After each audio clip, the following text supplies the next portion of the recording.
Pourquoi nourrir les plantes alors que les plantes ont déjà tout dans le sol? Dans le sol, on a presque tout. Donc, ça ne sert à rien encore de nourrir nos plantes, car il y a déjà tout dans le sol. C'est de ça qu'on va parler dans cette vidéo. Avant de continuer, regardons d'abord ces images.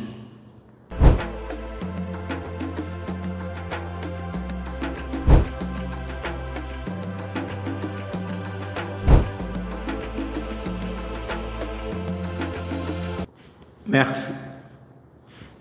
Les plantes ont besoin de se nourrir comme nous, les êtres humains. On a besoin de se nourrir. Les plantes aussi ressentent la même chose et aussi d'une alimentation équilibrée. C'est la même chose aussi pour les plantes. Dans le sol, bien sûr, il y a des éléments, mais ces éléments-là ne sont pas à une forte concentration élevée. Parce que les plantes absorbent que les ions. Les plantes absorbent que les composés inorganiques et non les composés organiques.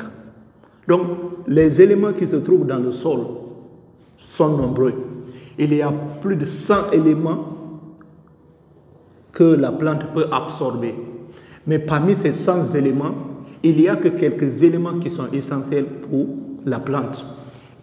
Il y a 16 éléments qui sont essentiels pour la croissance des plantes. Les nutriments des plantes. Les plantes ont besoin que de 16 éléments chimiques dans le sol. Ça, c'est dans une autre vidéo que nous allons faire ça. Mais je vais seulement dire quelques éléments. La plante aura besoin de l'azote.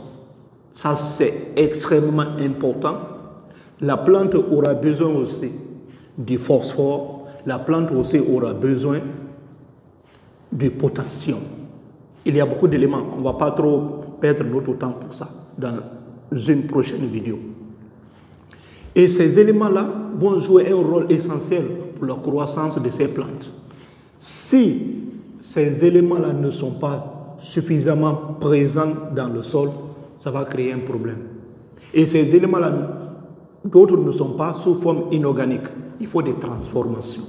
Dans certains sols, on a besoin de fertiliser le sol pour avoir une forte concentration élevée d'azote, ou bien de phosphore, ou bien de potassium. Les plantes ont besoin de se nourrir. La nutrition maintenant, c'est quoi?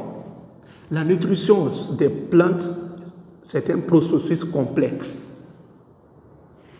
Un processus complexe par lequel les plantes absorbent et utilisent les éléments chimiques du sol nécessaires à leur croissance, à leur défense contre les maladies et aussi à leur production. Et pour ça, il faut une alimentation équilibrée. C'est quoi alors une alimentation équilibrée? Pour connaître une alimentation équilibrée des plantes, plusieurs facteurs rentrent en compte. Il y a 4 éléments principaux fondamentaux d'une alimentation équilibrée des plantes. Le premier facteur, c'est le sol. Le deuxième facteur, c'est la plante. Troisième facteur, c'est le climat. Et quatrième facteur, c'est les applications que vous allez faire dans le champ. Les processus d'utilisation des engrais, les processus d'utilisation du sol. Donc ces 4 éléments-là, il faut bien les maîtriser. Dans cette vidéo, on va juste parler